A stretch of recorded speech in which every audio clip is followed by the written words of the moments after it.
Hi, everybody. Welcome back to Care Anywhere. I'm your host, Lea Sims. We are broadcasting and capturing this podcast today on the floor of the International Council of Nurses 2025 Congress in beautiful Helsinki. We're going to be recording some of our podcast episodes here and putting them out over the next couple of days, so make sure you're following. I am joined today by Noel Ocho. I am so excited to have a conversation with him about nursing, about what's happening in the rehab space and what he's doing in research around these issues. Oscar, welcome. Oh, Leah, it's such a pleasure to be here. So good to have you. And to share on this very important topic. Great. Well, let our audience know a little bit about you. Oh, great. I am Oscar Noel Ocho. I'm from the beautiful sunny island of Trinidad and Tobago, which is annexed or close to Venezuela in South America. I am a nurse for almost 44 years, and it's really a delight to be here. Great to have you. So we ask everybody on our podcast, we have a lot of nurses on our podcast talking about global health workforce issues. What inspired you to become a nurse? Everyone has a different story and a different journey and a different career path, which is so interesting. Was there a specific event or something that inspired you to go into nursing and spend your career in healthcare? Well, it's quite an interesting question, Leah, because I believe that I didn't choose nursing, but nursing chose me. I remember as a student in secondary school, I was one of the school prefects. And every time a student is required to be taken to hospital, I was the prefect who was sent with the students. And it's amazing how that would, to me, have formed the catalyst. And then, because of my very strong spiritual life and work in the church, I always wanted to be part of ministry, and I saw nursing as part of that. You're not the first person who's told me that nursing is a ministry. It is. It's taking care of people at its core, right? Yeah. The noblest profession on earth. Trust me on that. Absolutely. That's great. Well, talk to me a little bit about your career path, how you got started, and then how you moved into education and research, because that's what you're doing today, right? Yeah. My career path was an extremely interesting one. I started off as a nursing assistant trainee in 1981, and it so happened that I was looking for work and I wanted to really contribute to health. As I said, nursing chose me, and so I got a call.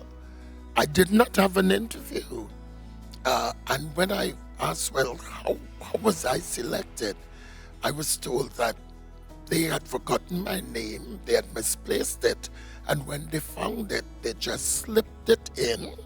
So I started my career, and after my training and enrollment as a nursing assistant in 1983, I started my general nursing in 1984.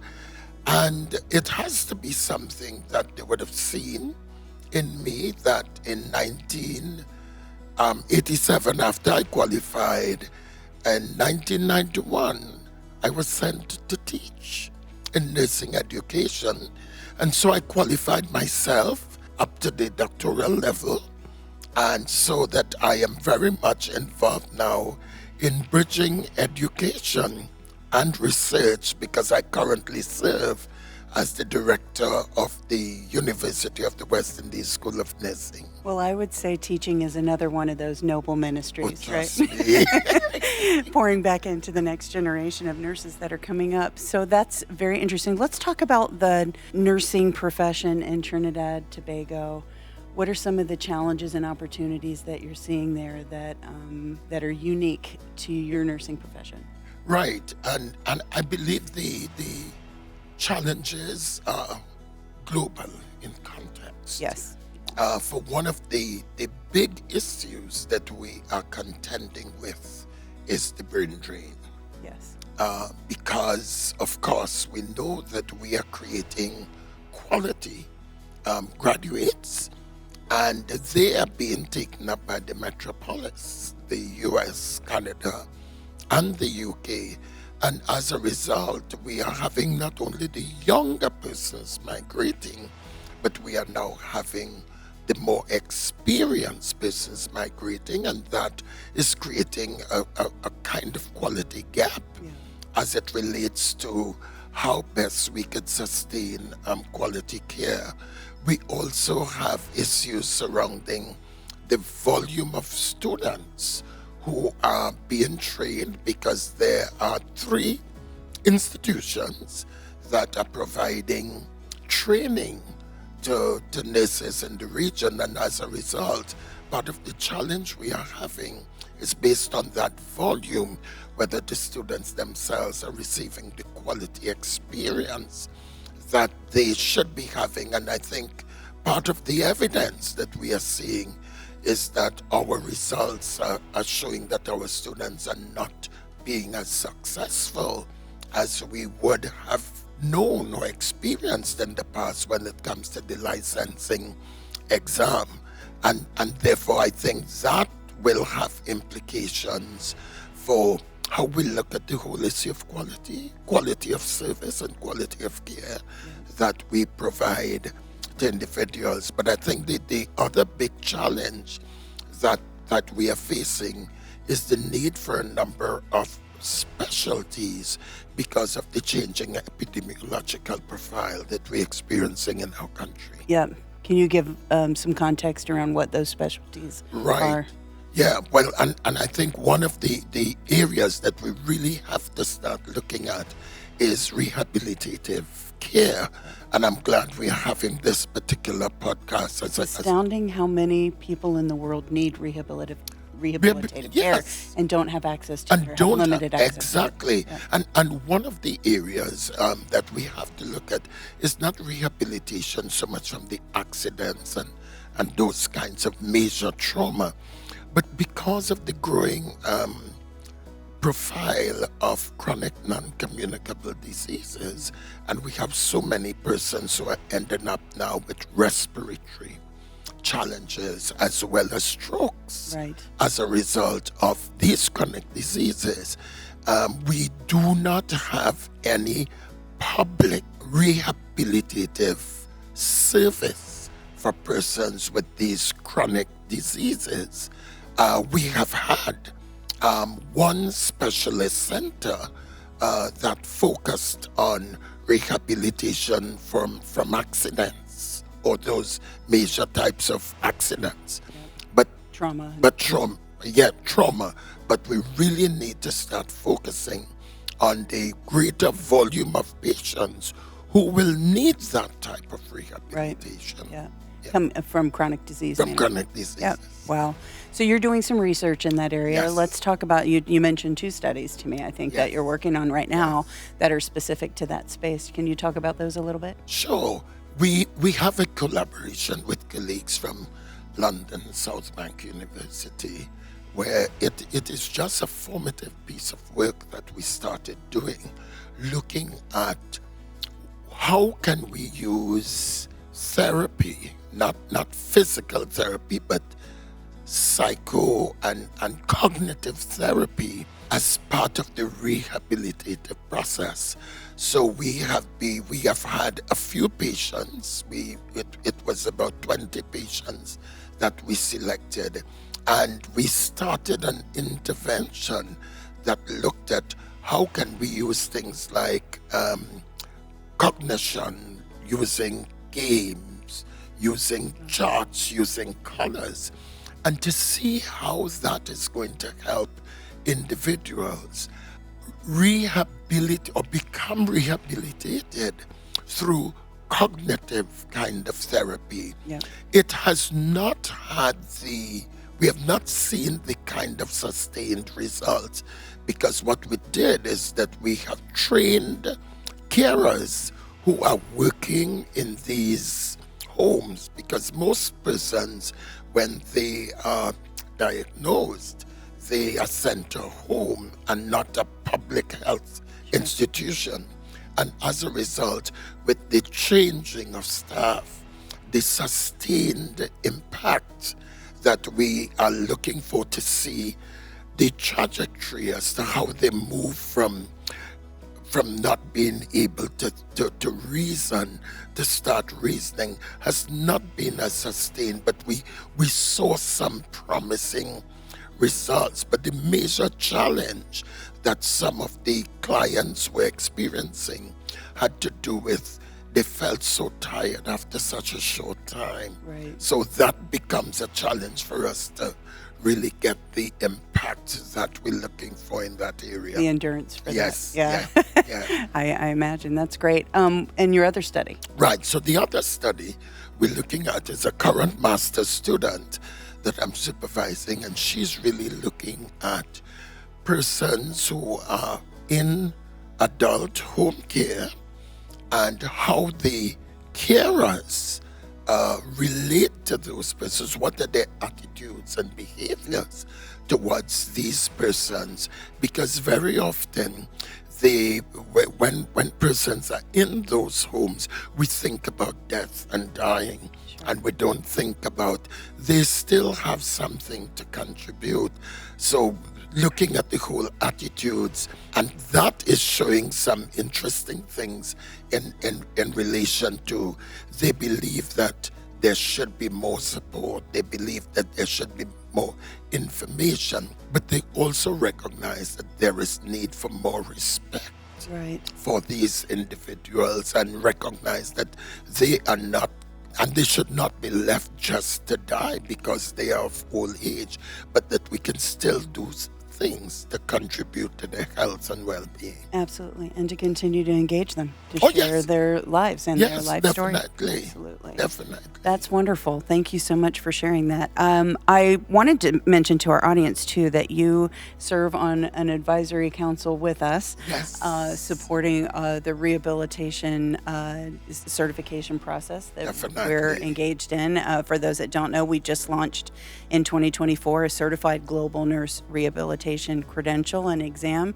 We're launching 2 more this year for health workers, and you're involved in reviewing those frameworks, which is wonderful. We are so appreciative of that. How do you think having certifications like this or credentials available at a global scale based on a global framework will help all rehab nurses and health workers, but specifically in your area? Do you see the value in that? I see such a great value for such levels of certification, because one, it provides a sort of opportunity for leveling of the playing field. And when I speak about leveling of the playing field, we want to ensure that there is clearly articulated and established criteria as it relates to level of certification, as well as how do we measure persons' readiness. And I think in countries like the Caribbean, like ours, bearing in mind that rehabilitation is not really seen as one of the priority areas, it provides us an opportunity to change the policy sort of direction. Sure. Because what this can do, it can create an opportunity for us to start thinking about subspecialization as it relates to rehabilitation, not just like what Jamaica does in the area of physiotherapy, as because they are the only institution in the University of the West Indies campuses that offer that rehabilitation physiotherapy program. But we realize that what this requires is a more intersectorial approach. And when nurses, because we spend such a significant period of time at the bedside, it's critical that they also be exposed. But it also offers us an opportunity to ensure that even persons who are working in elderly care homes and so on see that this could be a real positive contribution that they could make to rehabilitation, especially of the elderly and persons who would have experienced injuries. Yeah. That's a great insight, and I think what I'm hearing you say and validate is that the availability of certification and validation of this specific skill set for nursing and health workers lends credibility to the subspecialization that you're really drawing attention to. Yes. And the other way around as well. Yeah, definitely, because I think this has a great potential for persons to see rehabilitation not just as an appendix, right, but they can see rehabilitation as front and central and as a core aspect of care. Because caring, there are so many persons who not just the therapeutic touch, but the deliberate actions that are taken, and to encourage people to realize that, listen, you can make it, but it requires patience. But it also requires a certain technical competence that this certification will be able to allow us, even as a region, to start thinking about we need to pay some special attention. Yeah. And it could be open the door, the first of many subspecialties. Yes, definitely. That can be validated. Definitely. And that's why I'm so pleased to be part of this advisory panel, because it allows us to put the voice of the Caribbean as part of that dialogue, but not just put the voice of the Caribbean, but to see how we could begin to influence the Caribbean to start taking this seriously. That's wonderful. And having a voice at the table. Yes. We appreciate it so much that you're partnering with us and collaborating with us to do that. As we wrap up, what are you excited about here at ICN? What's top of mind for you coming to the conference this year? Well, doing this podcast was one of the That's great. We love to hear that. The exciting things. But I also see this ICN bringing together of nurses from across the diaspora globally. It's an opportunity to build networks. It's an opportunity to see what you're doing and do some reflection, but also build networks to see how we could strengthen what we do in our neck of the woods. Because we do know that while a lot of work is being done in the Caribbean, there isn't a real deliberate set of opportunities to allow not just our voices to be heard, but to allow what we're doing to be front and center stage. And I thank you all so much for providing this opportunity. Absolutely. This is my first ICN, and I have to say the opening ceremony my was last first night. too. The Parade of Nations was so inspiring. Yes. It was beautiful. So I recommend any nurses out there, if you haven't been to an ICN Congress, you need to get to one, because it's very much an exciting event. Oscar, thank you so much for joining me today for this beautiful conversation around such an important issue, one that we're very passionate about. Thank you for joining us and tuning in. If you are here at ICN, please come see us, True Merit, formerly CGFNS, in booth P2A. We're right next to the ICN booth, the first booth you see when you walk into the exhibit hall. We'd be so glad to talk to you and share more about what we're doing with great folks like Oscar. If this is your first time tuning into our podcast, you can find all of our episodes. We've been dropping them twice a month for almost a year now. You can find them at truemerit.org/podcast. Thanks so much for tuning in, and we'll see you next time. That's it for this episode of Care Anywhere. Thanks for joining us. We hope you'll tune in for future episodes where we will continue these powerful discussions about our global health workforce. If you missed any episodes, you can find them at truemerit.org/podcast or by subscribing to our channel on your favorite podcast platform. Just look for our podcast logo or search for Care Anywhere to find us. Thanks again, and we'll see you next time.